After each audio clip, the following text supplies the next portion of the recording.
It's time to talk sports. It's Hacksaw's Headlines, a panorama of the world of sports, stories, comments, and opinions. Touchdown, San Diego! Now, here's iconic sports talk show host Lee Hacksaw Hamilton and co-host John Riley. It's a Monday. Who wants to talk sports? We do. Good afternoon, everyone. This is Lee Hacksaw Hamilton, along with my co-host, John Riley. We welcome you to our Dixieline Lumber and Home Center studios in San Diego. We welcome you to our Monday bonus podcast. John, good afternoon. Coming off a wild sports weekend, we have a lot to cover, going to go a lot of different directions. But before we do, a reminder, our Monday bonus podcast is brought to you by Dixieline Lumber Home and Center Stores. Build it, fix it, you will enjoy it. 9 locations in San Diego County to serve you. Do remember the name, Dixieline Lumber. So what'd you think of the weekend? Because there were storylines, lots of different places. Oh, yeah. All kinds of college football and baseball, and the NFL is going to start here soon. I mean, it's Labor Day, Lee, but you're laboring on Labor Day.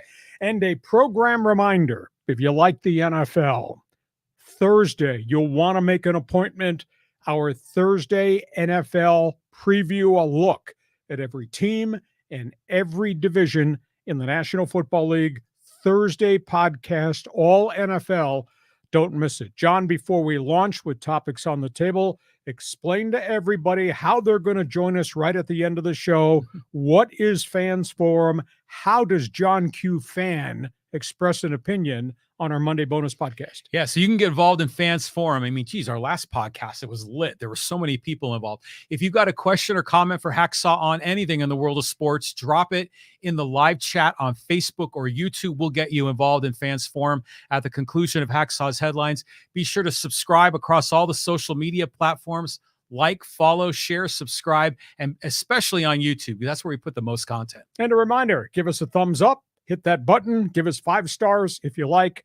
We do enjoy doing this with you. John, let's talk baseball. Baseball. So the Padres, are they teasing us again, Lee? What's going on here? Do the Padres have a rally left in them?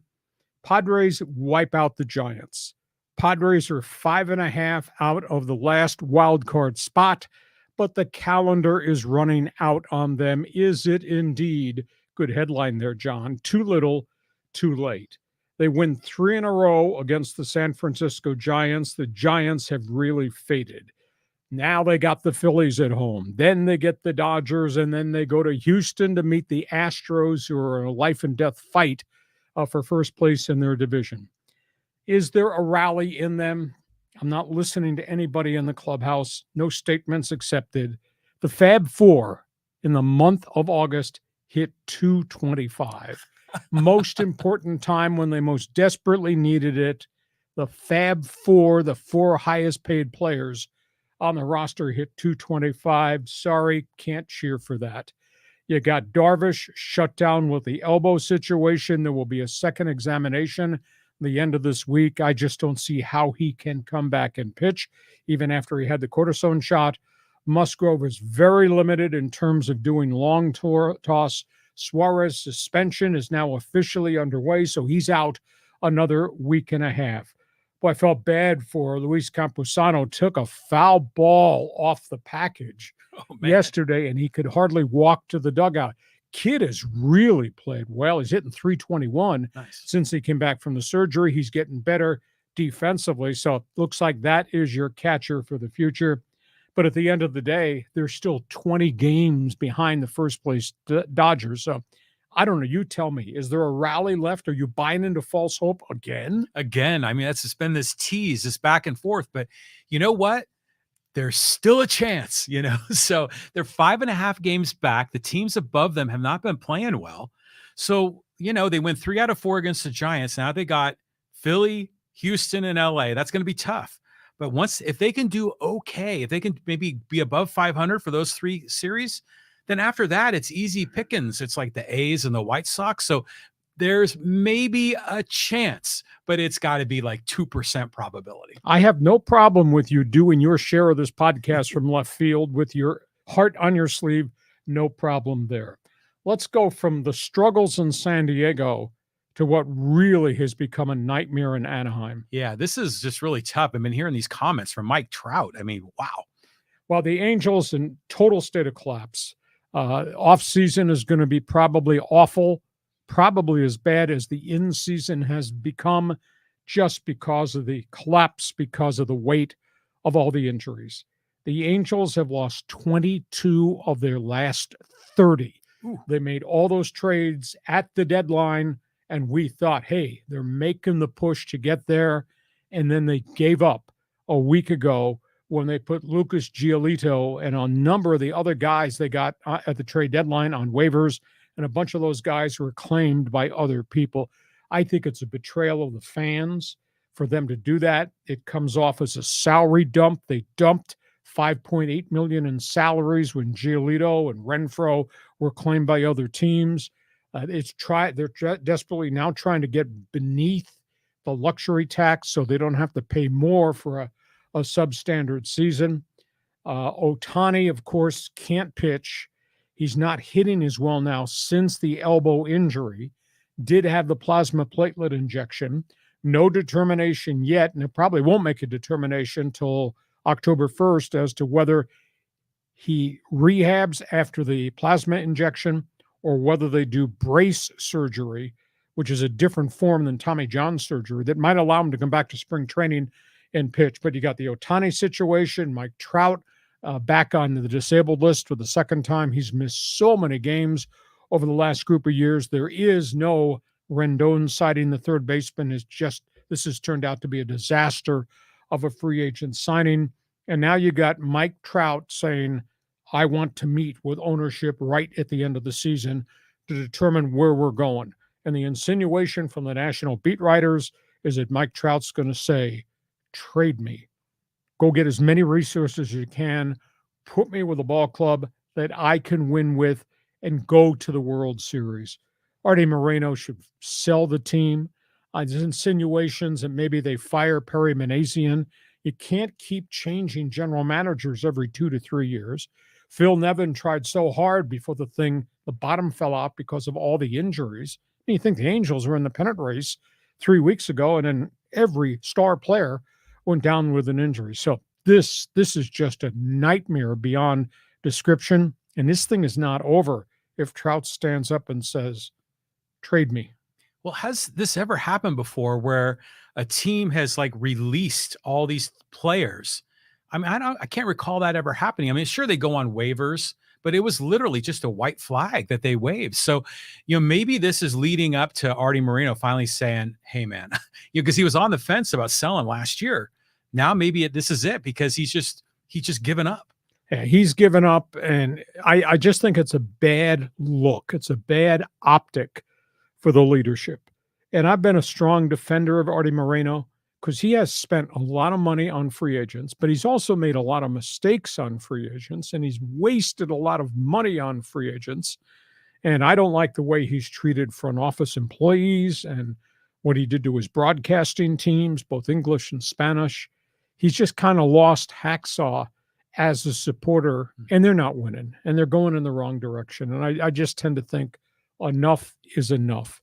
I'd feel real sorry for Phil Nevin, whom I like, if I didn't have the other friend from here who's in deeper trouble, the mess that Mark Kotsay inherited when they made him the Oakland A's manager with an owner that quit on the franchise, on the fans, and on the city. So it's too bad. I mean, I think Nevin's done a good a job as he could with who he had. He's got a better team on the disabled list now that he has on the active roster. Okay, so we go from the Angels to the third team in town. The third team in town, the Dodgers are rolling, but this is a little bit outside the lines here. Well, there's a lot of stuff that has happened in about 96 hours at Dodger Stadium. And the latest is the loss of the star pitcher, Julio Urias. Oh, yeah. Arrested 11 o'clock Sunday night, felony domestic abuse with his wife. Second time in 4 years. This is really bad because the first time in 2019, he shoved his then fiancée and she fell. Arrested, domestic incident. She refused to file charges. Police did not arrest. They did away with the arrest warrant. case was dismissed. Baseball investigated, said, no, you shoved her, you knocked her down into the curb, 20-game suspension. He went through a year's 52 weeks domestic abuse counseling program. Mm-hmm. Stayed out of trouble till Sunday night at 11 o'clock. He was at the LA Galaxy Inter Miami MLS soccer game, and evidently was involved in another domestic incident with her. We don't know whether it was verbal abuse, whether he shoved her again, whether he actually struck her, or whether he choked her. But it was a felony arrest. He was in jail from 11 p.m. till almost 5 a.m. on Monday morning when he finally got bailed out. He's been removed from the Dodgers, been put on the commissioner's exempt list. That means MLB investigation begins. The fact that he'd already been an abuser in the eyes of baseball, he's probably going to get a 60-game suspension into next year. Wow. Yeah. And it's really bad. I think what the Dodgers need to do, if I were king, considering what the Dodgers came through a year ago this time with the Trevor Bauer situation, I think the Dodgers need to do an intervention with Julio Urias and his agent, that guy, Scott Boras. They need to have him tested for alcoholism. They need to have him tested for drugs, because nobody does this to his wife a second time. He's an impending free agent, which damages credibility. They're in the middle of the playoff race, going to postseason. I seriously doubt he's going to be part of the team as September turns into October. So I think the Dodgers need to do an intervention and try to solve this situation. So we got that. Then we got that headline, the feud between Scott Boras and the Dodgers over the handling or mishandling of Cody Bellinger. Cody Bellinger, MVP 3 years ago, got hurt in a World Series celebration, shoulder surgery, came back, had 2 miserable seasons. Guy goes from a 300 hitter, hits 195 and 210, loses his power, strikeout victim, just looks so out of sync at home plate. Dodgers had an option for this season. We're not paying you $18 million a year. We never solved why you couldn't play back to where you were. So he goes to the Cubs, friendly confines Wrigley, wind, hitting 319, home runs, playing a Gold Glove center field. It's like he's reinvented himself. Maybe the confines of Wrigley have a lot to do with it. This past weekend, Agent Scott Boras popped off and indicated the Dodgers share blame for what happened to Cody Bellinger. You know, almost insinuating they forced him on the field to play while he really was not 100% healthy coming off the shoulder surgery. Dodgers got really up in arms. The Dodgers said he followed every metric we had in terms of rehab from shoulder surgery, torn labrum. You, by the way, Scott Boras, have the Boras Health Institute, which treats your own clients with special medical outside of the circle of our treatment. How come you're not taking any blame with the Boras Health Institute for Bellinger's 195 and 210 batting order? So the Dodgers shouted down Scott Boras. And now Boras backtracks. First time I've ever heard him backtrack and saying, well, I wasn't insinuating that the Dodgers abused him or didn't treat him correctly. Well, the junk that came out of your mouth, your quotes the first time around, those were pretty harsh. So you got that situation on top of it. I don't know where the Dodgers are going to go postseason now. You got Kershaw and the kid rookie, Bobby Miller's won 9 games. Wow. But do they have enough starting pitching if they got to rely on all the rest of these kids as we go to postseason? And if that wasn't enough, those were the Atlanta Braves that took the air out of the balloon. I mean, Atlanta beat them Thursday, Friday, Saturday. I mean, beat them down with home runs, etc. Dodgers won only 1 game there. So all is not well with the Dodgers. So your topic on the table is Urias, Scott Boras, and suddenly LA in trouble. This is an amazing set of pieces of news here. I mean, first of all, as far as Urias goes, they have to drop the hammer. They have to take a hard line here, especially since they were quick to jettison Bauer. So from the Dodgers' point of view, they have to be consistent, but Major League Baseball needs to come down hard on this too. I mean, it's ridiculous that there can be people committing felonies, abusing people, in this case, domestic abuse, and still be able to play. I mean, I'm shocked that Marcell Ozuna is still even playing in Major League Baseball. So, but yeah, that's a big difference in the Dodgers pitching rotation. And what, Gonsolin is gone, right? I mean, a lot of these other guys have been hurt or been gone. But go back to Bellinger. So I just remember that when he was coming back, there was a period of time, and I was spring training into one of the years, where the dude could not even make contact. He was so pathetic. It was like it was more mental than it was physical. It looked mechanical, and then suddenly it looked as if they worked with him to change his stance, the location of the bat. Nothing worked. Mm-hmm. I mean, you go 195, 210 from a 300 hitter, and he looked so out of sync. And I remember early on when we started these podcasts, when we were friends, we were talking about the fact that maybe he doesn't take instruction well. Maybe it's on him. But he flipped it at Wrigley Field. This looks like the Cody Bellinger that was at Dodger Stadium the first 2 years. Yeah. Well, I mean, he does look really good now. Yeah. I mean, I know this is kind of a crazy comment, but he does look, a lot of times he looks like he's stoned. So it makes you kind of wonder what's going on. But with all respect, he has really turned it around this year. And so he bet on himself. It's a 1-year contract. Yes. He goes back into the free agent market with that guy. Yeah. So he's going to get a lot now. Because now he's the old Rookie of the Year MVP, Cody Bellinger. So where's he going to land? I've heard rumors about the Giants, the Padres. Who knows? We shall see where that one goes. So we got an awful lot to talk about in Major League Baseball. One other tidbit here. We're just weeks away from the start of the baseball playoffs, and those two guys are sniping at each other again. Yeah, so pitch clock controversy again. This should be good. That is Rob Manfred, the commissioner, who created all the aura of the success of baseball this year with the rule changes.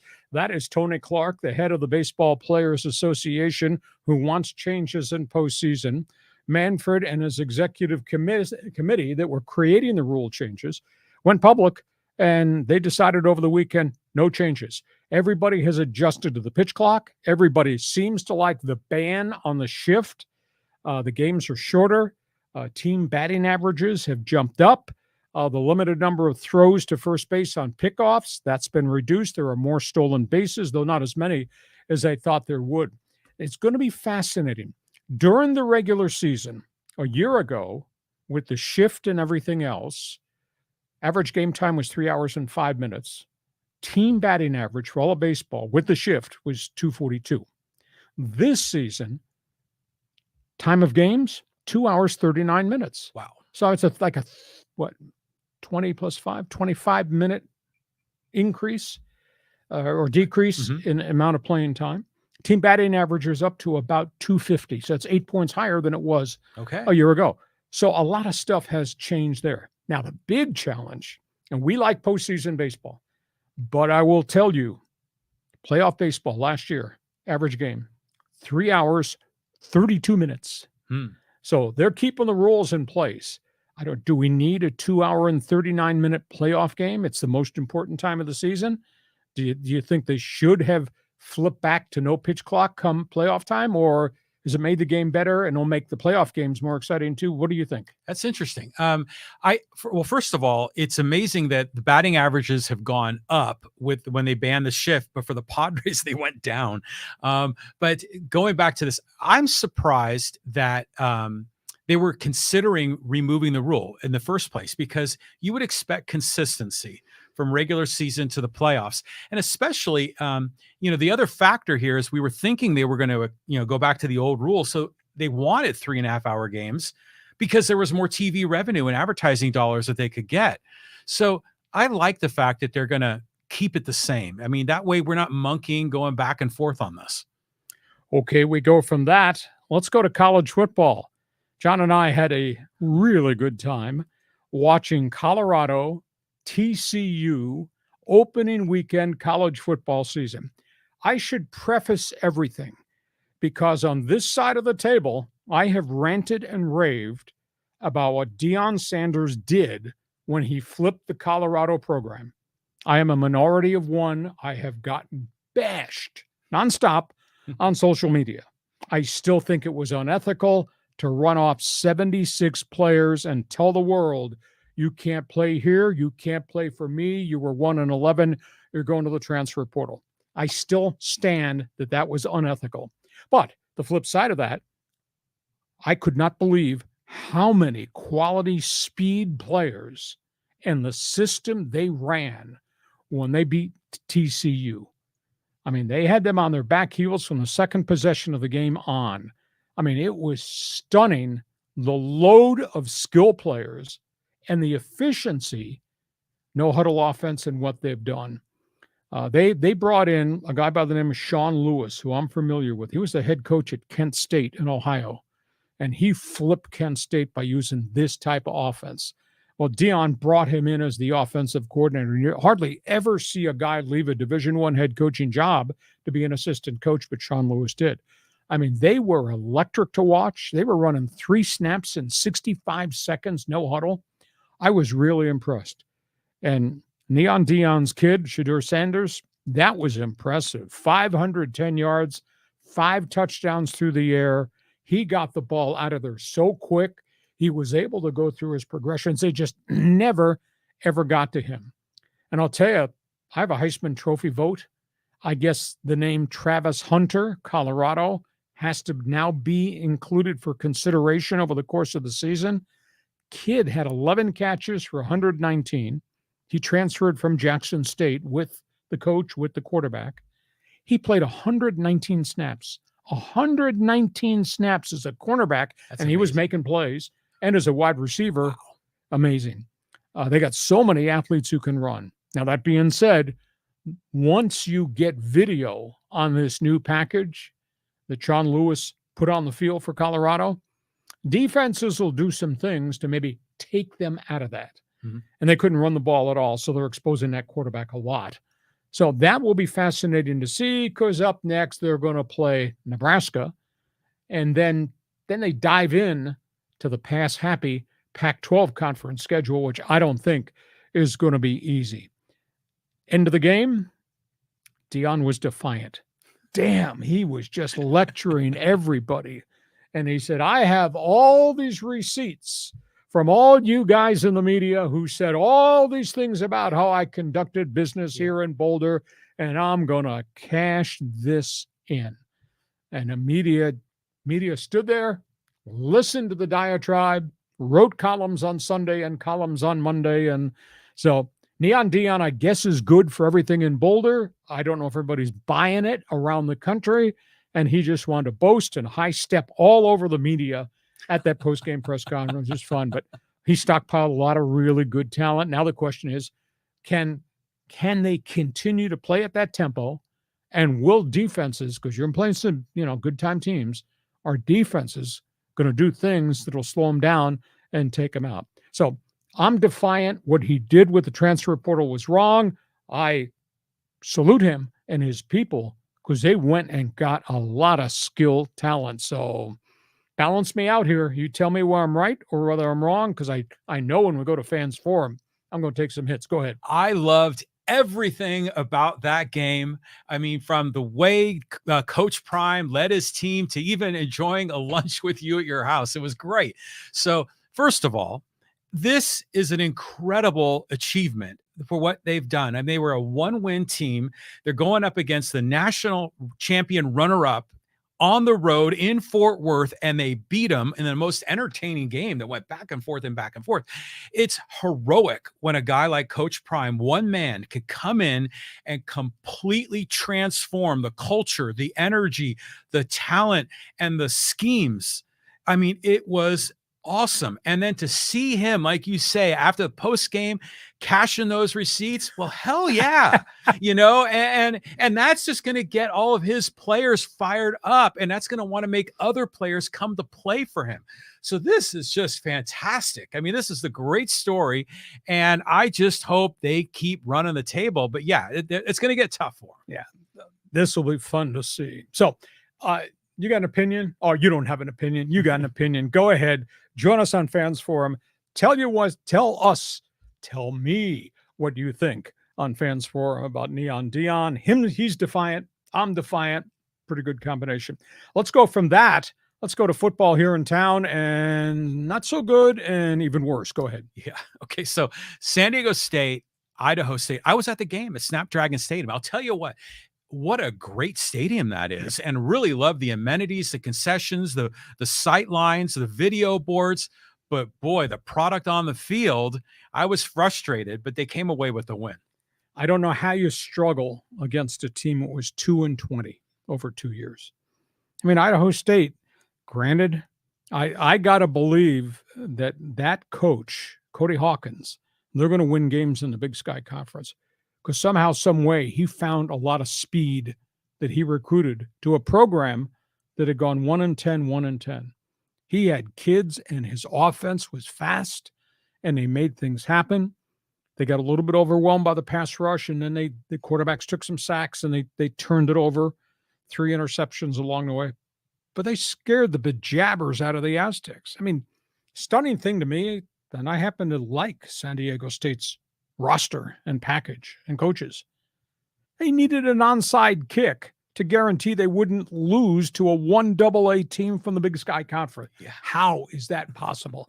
And the defense kept giving up big plays. This is a defense that lives off their pass rush and lives off turnovers, and they kept giving up big plays. How do you give up 380 yards to a 2-20 football team? But they did to Idaho State. I don't know if Jalen Maiden had trouble with a weird defense because he looked like he took a step back. He only threw for 87 yards. Now, granted, they ran him, and he ran for a school record. I don't know, it was 113, whatever it was. Hell, maybe we just go to single wing football. The hell of the passing game. If you can't protect him and he can't be accurate, just run the single wing. 14 penalties for 136 yards. Yeah. Can you imagine? 136 yards in penalties, only 87 yards passing. I don't think you ever see that in modern day football. And I think the other thing really bothered me. You like the stadium. I think it's kind of cool. Less than 16,000. Yeah. And they still got 8,000 tickets for this weekend's big game with UCLA. I mean, the community seems just up in arms. We're not paying those prices regardless. I mean, John went to the bookstore, and he wanted to buy a jersey, and he wanted to buy the historical book of 110 years of Aztec football, and he had his dogs and brew, but that was an expensive Saturday night. But anyhow, your thoughts on Aztecs? It was a very frustrating game. And like you say, the defense could never make the stop. And the run game was, well, with the exception of Maiden, was just kind of spotty. And this whole time you're just like, why is this so hard? And then Jalen Maiden, we've talked about how he is as a quarterback, and he can look shaky and a little bit off, but he'll pull the rabbit out of his hat. And next thing you know, he's running for 2 touchdowns for long scores. Now, the Aztec defense had a lot of interceptions. That was nice to see. But this should have been a blowout. I mean, there was only a 6-point difference at the end, wasn't it? Yeah, it was 1 touchdown, 1 score, and they had onside kick to make sure the Bengals didn't get the ball back. Yeah. It just really strange. They got to make a huge jump in intensity and consistency because here comes UCLA. Now, the other story, and this is really bad, this is the University of San Diego. This is 1AA football, have had a good program. They have gone through this terrible scandal at USD, John, with a hazing incident. Last week, opening game of the season, no coaches press conference, no football media day, no press release advancing the game, no roster. They go to Cal Poly. They get beat 27-10. They don't make the coach available after the game. The media has to sort out where are these 7 starters and the 5 backups not suited up and not playing. Obviously, they got disciplined.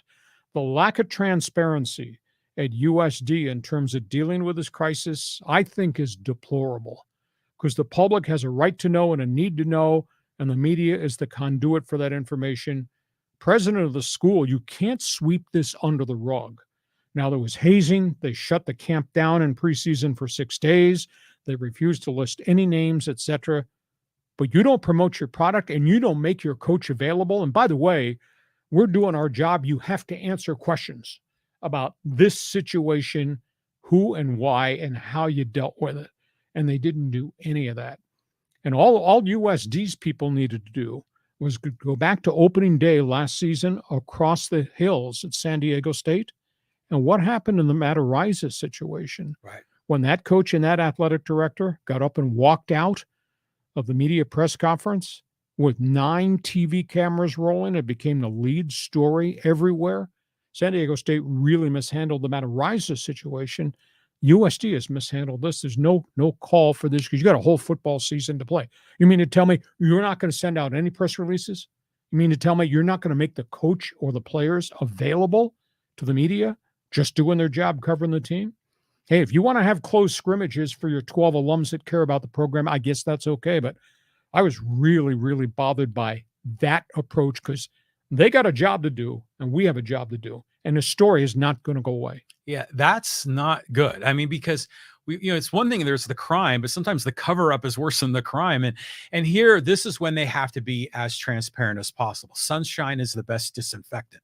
And for them to come clean and say what they're doing. And granted, I'm sure there's still a few moving parts going on in their disciplinary process, but they just need to say that because it doesn't look good for the university at all. So this is a shame to hear. I mean, not only the hazing, but the way the university's handling it. And this is the same university, Catholic school on the Hill, that had a basketball scandal with their all-time leading scorer, shaving points. He got eradicated from the program and all of his records were taken out of the record book. But at least they were open to discuss what they could discuss. And I understand there are limitations as to what you can say. There are explanations that are due this community and due to those alumni and due to the media and due to the sports fans here. Okay, from that, let's talk about wins in the Pac-12 on the final go-round season of the Pac-12. Yeah, so this is the year of the quarterback. Is it living up to it? Yeah, it really was. Trojans wound up blowing out Nevada. Caleb Williams, Heisman Trophy candidate, second year in a row, throws for 319 and 5 touchdowns, took him out third quarter. Pretty impressive win. Defense continues to be an issue at USC. This is a defense that gave up pass plays of 70 and 77 to Nevada. Balls going down the field. Nevada didn't have the personnel to stay in the game. USC put 45 up on them. UCLA, really slow start. Now, they started Chase Garbers, kind of a journeyman backup, threw a couple of picks. They went to the freshman, and Chip Kelly said they were going to play Dante Moore somewhere during the game. So they let him play, took him out, let him come back and play. He wound up having 4 scoring drives as an 18-year-old freshman, threw 2 touchdown passes, ran the ball a little bit. They had to get their feet wet. I got to believe Dante Moore's the starting quarterback, UCLA, San Diego State. Thoughts on the Trojans? Thoughts on the Bruins? Well, granted, I didn't watch the games. I wish I would have, but Caleb Williams is just a tremendous talent. I mean, so that SC team, I think they're going to be great, but these early weeks, they're playing those cupcakes, right? And granted, Nevada is one of the tougher teams in the Mountain West, but they're not at the high end of the Pac-12 or the Pac-2 or whatever the heck it is. But I do like seeing that freshman quarterback at UCLA, Dante Moore, getting some looks because, you like to see like exciting quarterbacks with every program. So yeah, maybe next week, Dante Moore, UCLA at Snapdragon against the Aztecs, probably going to be a big contingent of LA fans coming down south. Yeah, the kid led them on 4 scoring drives and threw 2 touchdown passes. First time ever wearing UCLA colors. That was impressive. Hey, you're a baseball fan, Colorado football fan, Aztec, USD alum, UCLA, USC, jump on board. Join us now on Fans Forum because when we're done with this, you're going to take over our Monday podcast. Hey, we get to halftime. Time for us to remind you that summer is ending, fall is here, and you got projects to do at your home or business. You need Dixieline Lumber and Home Center stores. And I don't care what the project is, whether it's something with a pool, something with a patio, something internal, such as closets, whether it's renovation of the kitchen, you name it, they've got it done at Dixieline. Power tools, paint, doors, windows, decking, outdoor lighting, patio furniture, and more for the fall. And by the way, check out the monthly bargains and promotions. Just go to the website, Dixieline.com. Dixieline Lumber. Fix it, build it, and enjoy it.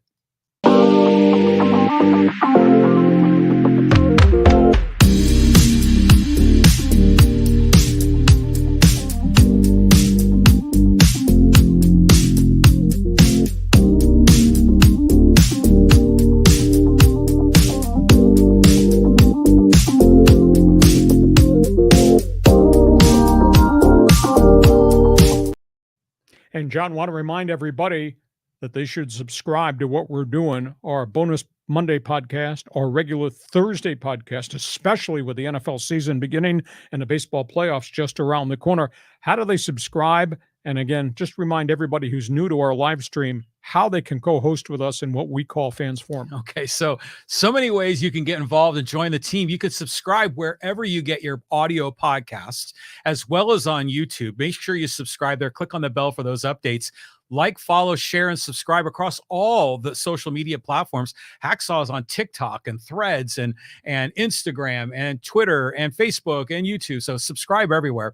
And then if you want to get involved in Fans Forum, please do. I mean, we got a lot of people that are jumping on board here. A bunch of names: Vic and Cowpoke and Joey and October and Vic and Robin and Rob. And I mean, just everyone's in there. If you want to get involved in the Fans Forum, drop your hot take. You're in the live chat on Facebook or YouTube, and we'll get you involved. And a reminder, when you join us, give us a thumbs up. If you like what we're doing, give us 5 stars, because we could use the rating too. And check my website, because I write every minute of every day on LeeHacksawHamilton.com. The best 15 minutes in sports radio, Hacksaw's headlines, my one man's opinion column, and here's a sneak preview. I'm going to write about the Dodger crisis on my column that you can get later tonight. It'll be on the website first thing tomorrow, LeeHacksawHamilton.com. On we go, because we start NFL football this weekend. Yeah, here we go. So controversies in these two different camps. Well, 2 of the elite teams in the NFL don't have their top defensive players in camp with their NFL teams. Nick Bosa, Chris Jones, still out of camp. Both want contract extensions. Both have 1 year left on their current deals. Very complicated. The talks with Jones in Kansas City, huge distance. It's like Kansas City to St. Louis. I mean, that's how much mileage it needs to be made up. They play Thursday against Detroit. There's no way he can come to camp, even if they solve this, and be able to play. He was not in their OTAs. He's not been in any preseason workouts, much less preseason games. Chris Jones supposed to make $19 million this season. He has been offered $24 million. He wants $28 million, which would make him the second highest paid defensive lineman in the league, just south of Aaron Donald of the Rams. He's already given up $2.2 million in fines because he never came to camp. He had a year left on his deal. If he misses Thursday night, the taxi meter starts running. It's $1.1 million lost game check for every game that he misses. It's a significant amount of money. Nick Bosa is making $17 million. He's got 34 quarterback sacks in the last year and a half in San Francisco. Nick Bosa wants $30 million. He wants to be the highest paid pass rusher and just south also of Aaron Donald. He misses opening day this weekend, San Francisco. He's going to lose a $750,000 a week game check. Those 2 guys are integral to the defensive success of both these teams. It's weird. Kyle Shanahan says it's up to the front office to get this deal done. I trust my front office. Andy Reid is really different. Andy Reid's treating it like defensive tackle's got a sprained knee. Maybe he's out 4 weeks. Next man up. Well, I'm sorry. There is no next man that equates to Chris Jones in Kansas City or Nick Bosa in San Francisco. Response? I'm shocked by this. I mean, because granted, you can make a case that they deserve that money, but they're losing money every week. You know, their money is dwindling. I say take the cash and then negotiate in the off season or try to work a deal in the middle of this season. But to get it to this point, you're just going to create more friction, more animosity. And does it really even improve your situation when you become a free agent? I'm not sure it does. And you're not in game shape. Right. I mean, you come back and you think you can play 10 days from now and you missed all of camp. I think the propensity of injury is a little bit more significant if that were to happen. I don't know that it should have gotten to this. These teams have had all this offseason to figure a way to get these guys upgraded contracts. It's like they're getting bad advice, I think. They're also dug their heels in the dirt, which ownership and bleeping management always tends to do in negotiations. Right.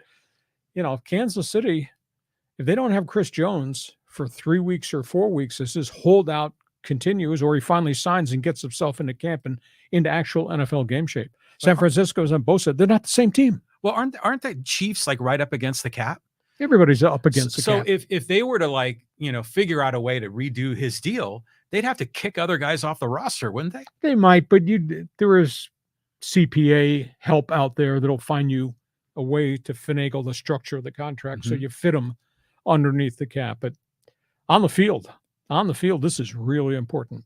Let's talk about another storyline around the National Football League. This really we need to have more conversation about who that man was and what his impact in the game was. Yeah, legend here. I mean, going back to the days of Roger Staubach, right?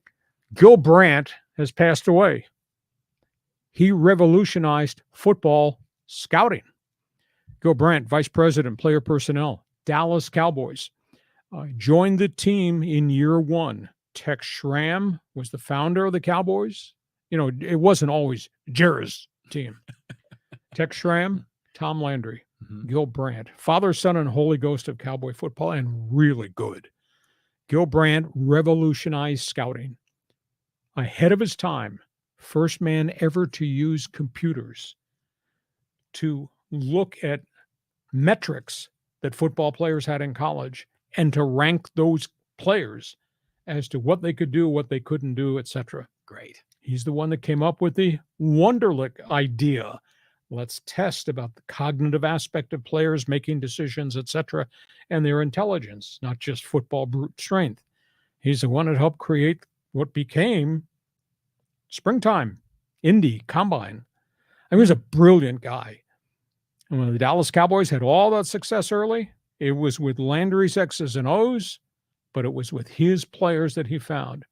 And he was one of the early ones that mined the HBUCs, the black colleges across America, for talent that other schools had not paid real much attention to. Pittsburgh Steelers and the Raiders followed very quickly in terms of going to Jackson State and Florida A&M and Mississippi Valley and all the, quote, SWAC and MEAC schools. Because at that point in time, 60s begat the 70s, SEC and other schools were still not recruiting a lot of African-American players. This guy did. 11 of his draft picks in the Pro Football Hall of Fame. He was a really, really sharp and special guy. So I think everybody knows the value and the impact of the man. The man should be getting more national recognition because he is in the Hall of Fame. He was a, quote, contributor from outside the football circle. Well, this kind of reminds me of Don Coryell. I mean, these are both innovators that made a huge impact on the game and are finally getting their due recognition.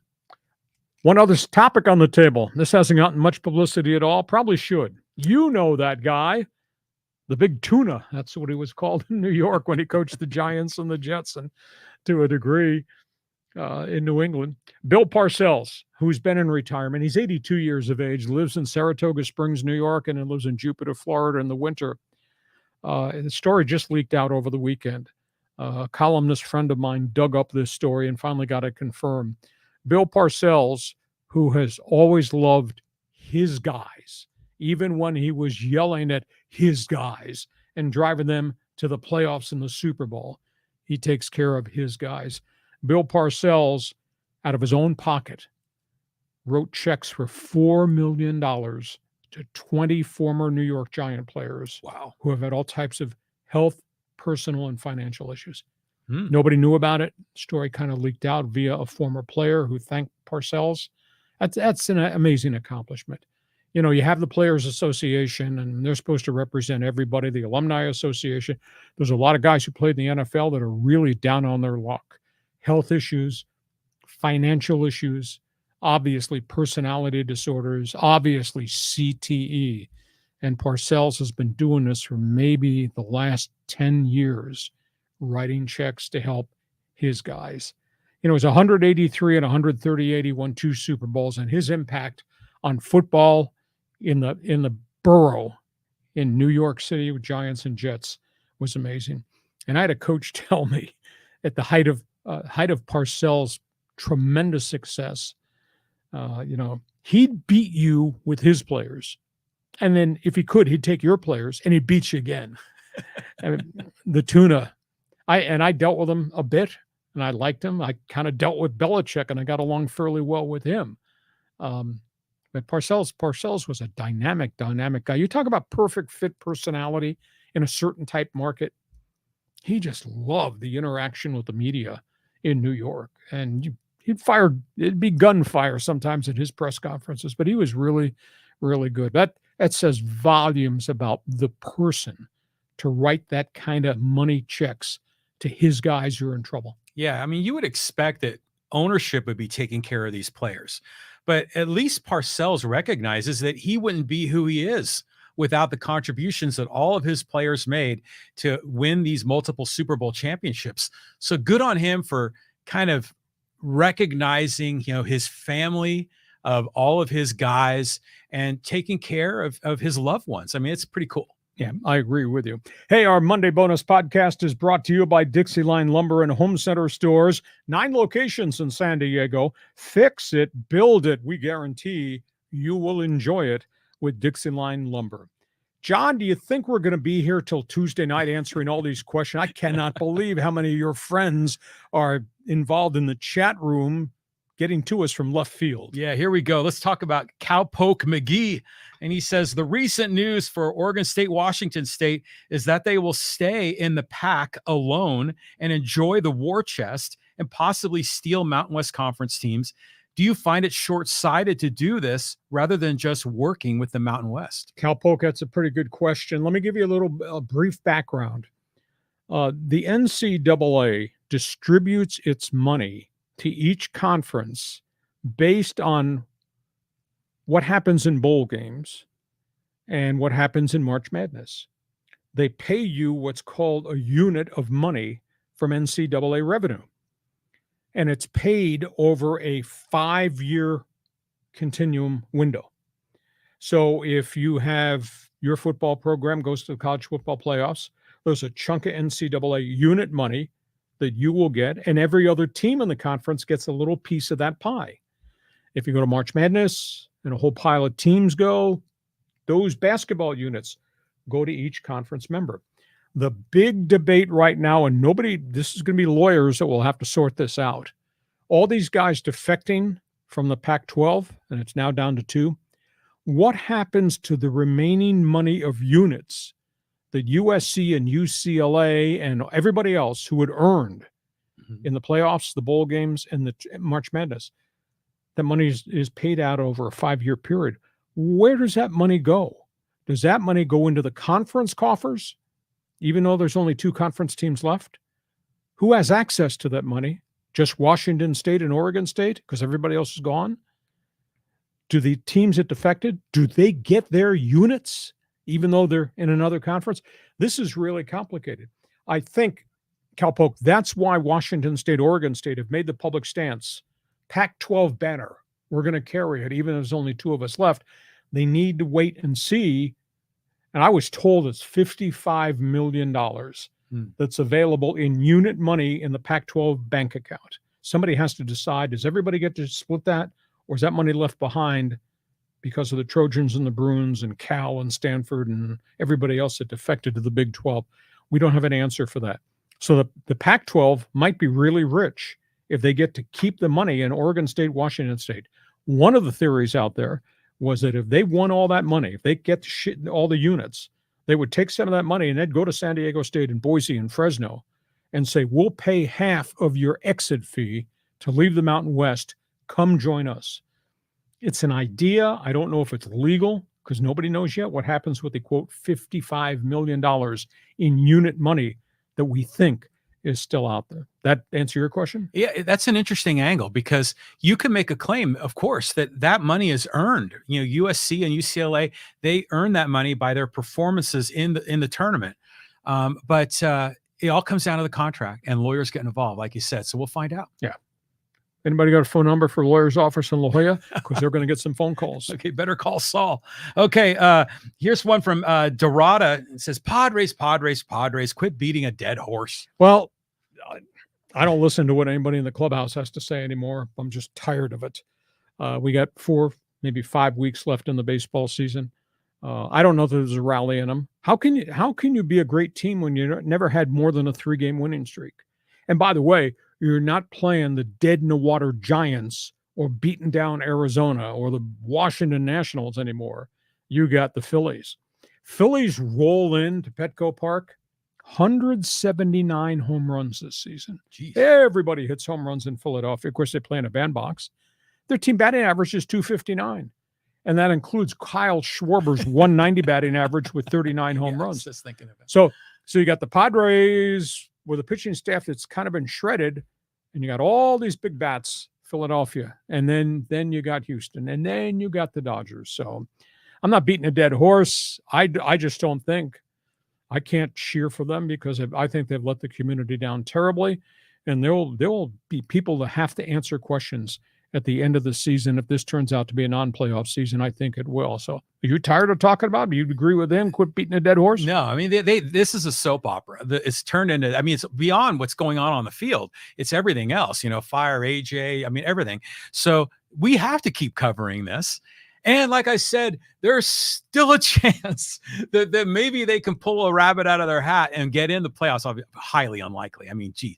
But yeah, they still need to be covered. I mean, with all those superstars, the Fab Four, the Fraud Four, I mean, gosh, can't not talk about them. I think the big baseball storyline now is the Dodgers and no Julio Urias and what happens to Dodger postseason hopes vis-a-vis the Atlanta Braves after the Braves came in here and punched him in the mouth on the weekend. Let's move on. Okay. Well, still talking about the Dodgers. This is from Joey, and he says, pack your bags, Julio, you're done. Well, that's easy to say. And the Dodgers, they're the ones that took the stance on Trevor Bauer. And then the commissioner's office interceded. And, he wound up with a 394-game suspension. Now, part of it was reduced. He lost a chunk of money along the way. The Dodgers made a stand. The issue with Julio, his record, and I was stunned when I went back and dug this up today. His record is 60-25. 3.14 Really? career ERA. That's really good. See, for a smart guy like you, you were a dummy too. I was absolutely amazed. I don't know that you throw that guy out right now. But the Dodgers do have history. They ejected Trevor Bauer. You go way back in the day, they tolerated a lot of crap with Steve Howe and drug abuse and cocaine. Oh, yeah. And then they finally gave up. Mm-hmm. So the Dodgers do have history of taking a stance. But I don't think they'll do a knee-jerk reaction with this kid until we know more. But like I say, if he strangled his wife, if he punched her in the face, that's different than him dropping four-letter words. So we don't know the severity but it is a felony. That to me is significant. And baseball has a history of landing with both feet on guys that are multiple offenders with domestic abuse, guns, alcohol, etc. But I wouldn't give up on him because he's 60-25. What I would do, and it's going to be really unpopular, and Scott Boras, he'll be calling me to bitch about this, and the union will be jumping up and down. If I'm the Dodgers, I'd do an intervention. Oh, yeah. I force the issue about his lifestyle and why has this happened again? Why did he go against the grain after 52 weeks of counseling? And does he have an alcohol problem that's triggering this? They have a right to know. They have a right to ask. And screw what Scott Boras thinks or what the union might say in terms of protecting the players' rights. Got to protect the women's rights. Got to protect the baseball club. Well, I was raised a Giants fan. I'm now a Padre fan, but I've always respected the Dodgers. So I'm expecting them as an organization to step up here, do the right thing. He needs to be suspended and let the legal process carry out because it's a felony charge. You spend a night in jail. If even if he's suspended from the team, he's still going to get paid, so that contract's still going to work for him, but they need to let the legal due process go through because if you roll him out there like, hey, well, we need him. It's like the playoff race. I mean, that just doesn't reflect well on your organization. What about doing an intervention? I mean, you've been in management. You tell me, is it right of the leader of the franchise to say, I need an intervention to find out why this young man acts this way? Well, I do think that as an organization, they need to address it to the best of their ability. Now, granted, an intervention, I always think about, people showing up at someone's house and they're surrounded by 20 of their friends and trying to get them to quit drinking booze. But maybe it comes to that. But I don't know what happens, in the clubhouse, in the front office, but you would think that from the last incident that they would have brought Julio Urias and he would have sat in front of some boss, some manager, and had to explain himself. So if this happens a second time, it's, fool me once, shame on me, fool me twice. I think I got that one backwards like George Bush did. But anyways, the Dodgers do need to address it, but I think their scope of addressing it only goes so far because the legal process will take it the next mile. And then the baseball process will take over once the legal process. That too, yes. Okay, we carry on with the conversation. You got something to say on our Monday bonus podcast on Fans Forum. Write it in quick in the chat box. Go ahead, John. Okay, this is another comment here about the Dodgers. No intervention. Just keep them on the non-active end of year bye-bye. And Cody Bellinger finally healthy. And if doctors force him, that sucks. But it takes 3 years to recover from. Well, Scott Boras indicated the Dodgers, he didn't use the word force, but he kind of insinuated he wasn't ready to play, and he was on the field, and he was hitting 195 and 210 and all that. But at the end of the day, they were not going to pick up the option on an $18 million a year contract with a guy who had lost his ability to play. And now all of a sudden he's resurrected himself. Healthy? Maybe. But, the agent plays a role as to where this player is physically. And if the agent has the perception, my guy is not ready to play, then they have to solve that difference of medical opinion between the organization and the player. And by the way, and I give Andrew Friedman credit, he stood up and he talked back to Scott Boras. The Boras Health Institute, your people worked with him in the offseason. You're not taking any blame at all for him, quote, maybe not being ready to play. Mm-hmm.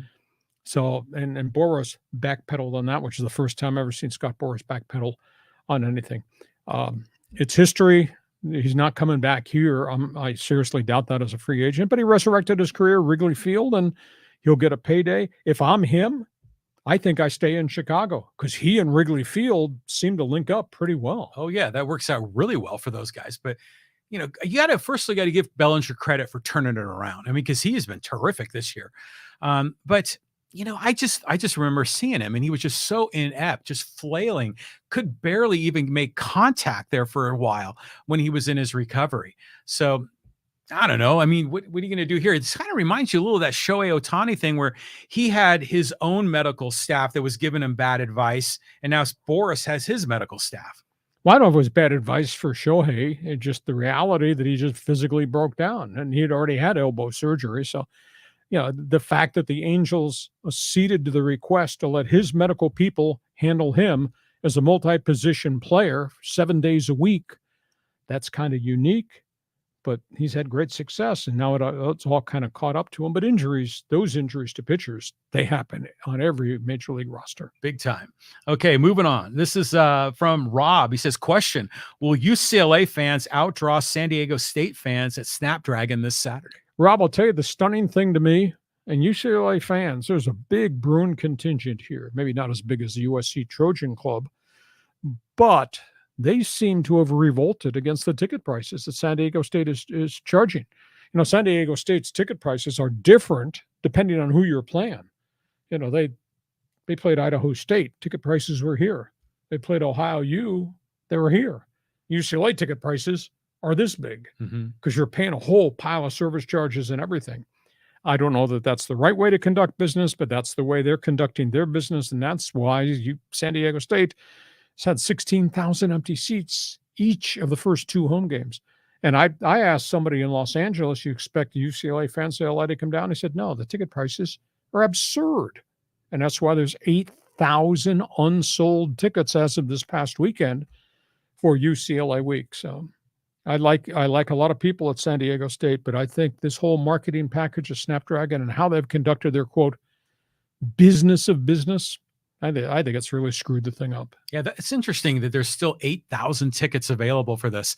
I'll bet you at least half of those are sold to UCLA fans, either locally or making the trip down from LA. But you know what? That experience at Snapdragon was so great when I went Saturday night and had a really great time. But you know, I said earlier that the Aztecs are going to solve this attendance problem by just win, baby. And they won again, but boy, was it an uninspiring win against Idaho State. It's not quite enough to turn around the community. Somebody needs to answer this question. You can write me. My email address is on my website. You can write me. How come student body doesn't care? How come in a community of 150,000 alumni, you don't fill that football stadium? For it's a good product. This is not New Mexico Lobo football, UNLV football that hasn't won bleep in decades. This is Aztec football. It's won a lot under Hoke, Rocky Long, and Hoke again. Why am I having to yell at Aztec student body and Aztec alums? Just write me an email. Why the hell you don't support the team? Go on, John. Next question before we really burn this thing up. Okay. Well, here's just a quick comment from Robin. The best sports show ever. Thanks, Lee Hacksaw Hamilton. You are right. We are bleeping brilliant. Next question. Next question is, okay, this one's from John. He says, after all the wins by Pac-12 schools this weekend, is anyone asking what could be if they could figure out a way to stay together? Yeah, they can't stay together because it's been a money grab. But as I said last week, when we did our college football preview, Pac-12 conference, year of the quarterback. And that goes from Bo Nix in Oregon to the Heisman Trophy winner at USC to the kid at Utah who carried that team, Cam Rising. I mean, it's a fascinating year of really good quarterbacks in the Pac-12 conference. And then, by the way, you got Neon Dion, no dim light right there with what they're running at Colorado, and they're still a member of the Pac-12 conference. So I think the farewell season might be record-setting. Yeah, this is going to be great. I'm looking forward to this year, but it is weird that everything's dissolving in front of us. And we got UCLA, San Diego State. Who's SC playing next weekend? Stanford. Okay, that'll be interesting. And then Colorado gets Nebraska. So here we go, man. The season's heating up. On we go. We got a lot of college football to cover in the next 10 weeks, but what a start out of the gate. This is from Brian. He says, some people never learn. Preach, Lee. What is he referencing? I think it could be almost any story in the headlines. So I should preach or should I shut up? I'm not quite sure. You need to enunciate this more. Or should I preach to John, or is John going to lecture me? Go ahead. Okay, here's one comment from Vic, and he says, Belly gets the swing in 2023. Looks just like his swing in 2017.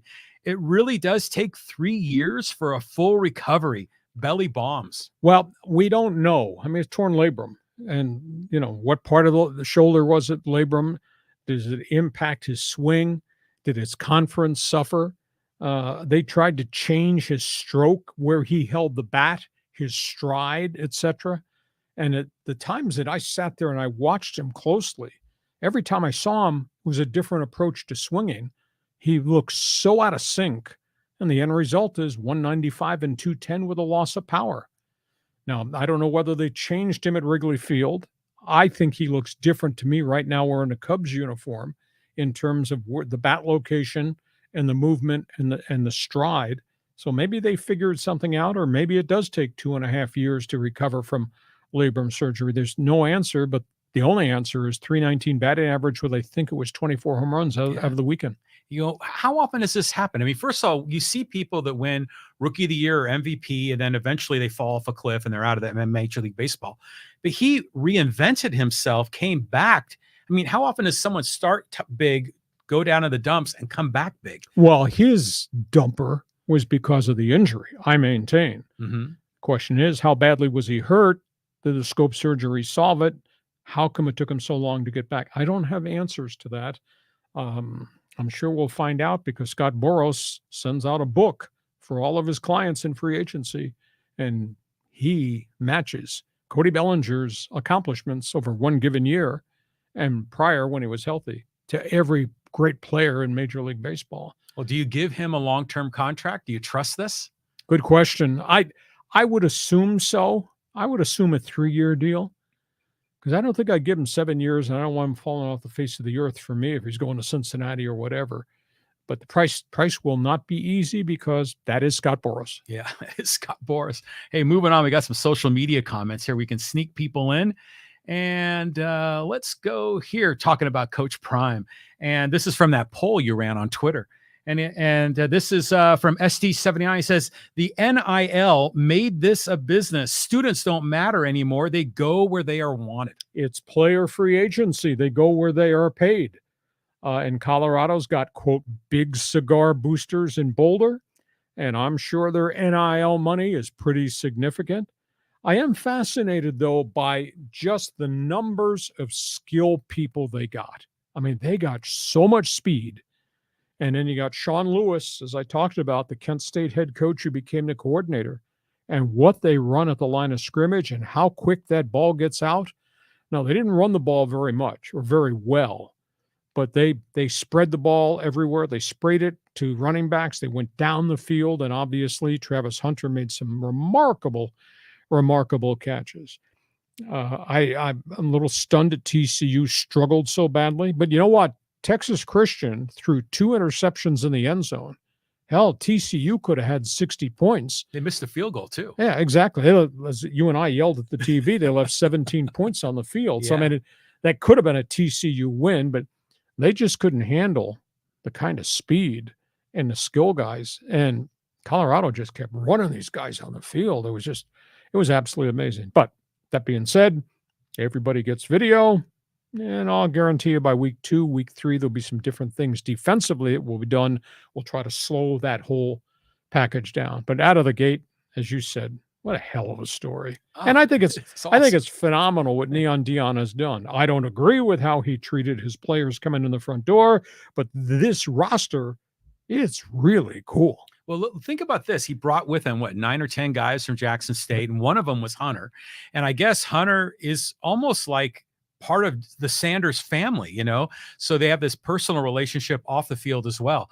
Now think about how many players around the nation are paying attention to this. Oh yeah. And they're saying, I want to play for, Coach Prime, because that dude he's all about winning. He's all about respecting his team and believing in themselves. I love this story, and I just hope it keeps going all season long. And historically, where do you recruit the bulk number of, quote, skill players, wide receivers, running backs, DBs? Florida, right? Texas. Yep. And where's Prime's background? Sunshine State. Yep. Longhorn State. Yeah. It opens a lot of doors. So we'll see where it goes going forward. Okay, move on. Moving on. Here, this is another Padre comment. This is from Padre Fans 619. He says, AJ screwed the pooch at the deadline. He should have traded Snell and Hader and got something in return. Now those two will walk free, and the Padres won't get anything since they are free agents. AJ and the fake 4 need to have a press conference and apologize to the fans. The front office and players sure did fool us at the Fan Fest and the hype, and now players are quitting. I guess he won't be sending a Christmas card to the Padres, huh? The problem I have is they can't trade the contracts that AJ gave out. That's a problem. Second problem, they're over the luxury tax. Third problem, who represents Soto and Hader? Scott Boras. So you got all kinds of issues here going forward. I don't think they're going to blow it up because they can't blow it up. The longer this goes, I tend to doubt that AJ's job's in jeopardy. That being said, if he is the man in the executive's chair next year, they better be bleeping playing in October and maybe be in the World Series, because then I think the patience of the fans is going to wear down, and will the patience of the owner wear down? So I think Preller's got 1 year to find the right mix of support people to the Fab Four. And I don't know how much more Peter Seidler can write checks because of where they are already over the second tier of the luxury tax, which takes away international signing bonus money and depletes where you draft in the amateur draft. So they got some decisions to make because the support crew wasn't real good. And the Fab Four, statistically, and add Cronenworth to that conversation, all had substandard statistical seasons compared to what their career numbers were. But the cash register is still ringing. Will it ring next year, though? But there's a waiting list for the season ticket list. So that doesn't mean you answer the phone if they call you this off season after what you saw this season. Yeah, no, so definitely some are going to abandon. I'm with you, but I still think there's going to be enthusiasm around this because it's the only team in San Diego, right? Well, you've made a big point about that before. But I know that Preller has got a plan. You could probably figure he's got a big whiteboard in his office looking at 2024, 25, 26 starting lineups. If I'm in his position, I think you keep Snell. I mean, he's just been terrific this year, and maybe he's figured it out, and he seems to really like it here in San Diego. He's always on TV. But who represents him? Boris. So that's that guy again. So, but I think AJ and Seidler already have a relationship with Boris because how many other Boris clients are on the roster? John, you could argue with me, but I'm a talk show host. Doesn't matter how loud you yell. I'm a talk show host with opinions. How about a couple more here before we put a lid on our Monday bonus podcast? Okay, this is about the year of the quarterback. This is from Dan F3, and he says, love the content on your page, but you are really missed out on mentioning Cam Rising at Utah. I just did. Yeah, well, you just did. Yeah, back-to-back Pac-12 championships and Rose Bowl appearances. Dude is a winner and toughest quarterback in college football. You know, and he's proven it. One of the other interesting guys who had a really good first weekend, although he's going against San Jose State, was Oregon State starting quarterback, DJ Uliega. He was involved with 5 touchdowns, threw the ball, ran the ball. He was a part-time starter for 2+ years at Clemson, and they kind of fell off the map in the ACC. But he wanted to go to Oregon State to play for Jonathan Smith, and first game out of the box, again, it was against San Jose State. He put up 45 points. So we'll just see what Oregon State's quarterback looks like. Washington State's got an NAIA transfer quarterback from that football power incarnate word of Texas, Cam Ward, and he threw for a ton in Washington State's opening night win. Like I say, this is really the year of the quarterback. And I did mention Jaden Delora, second-year starter at Arizona. Arizona State's got a raw freshman from the University of Florida that's their starter. I don't know how he'll hold up when it's real people against real people. So I just think this will be a farewell swan song in the Pac-12 conference, but I think it's the year of the quarterback in the league.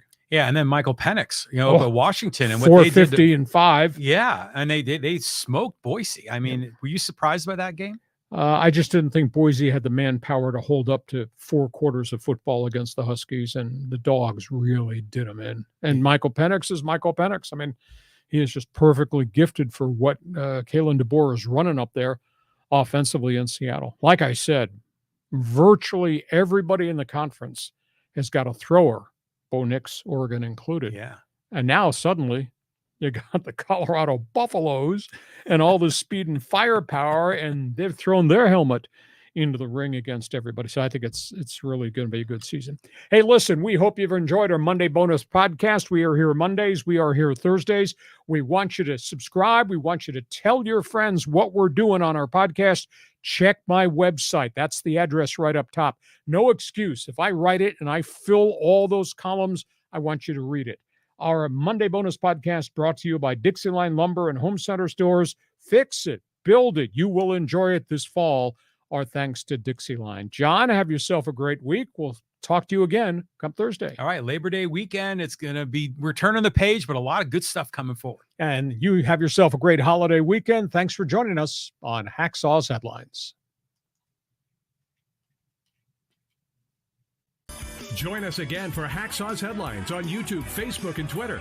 And find the audio version on your favorite podcast apps. For more content, go to LeeHacksawHamilton.com.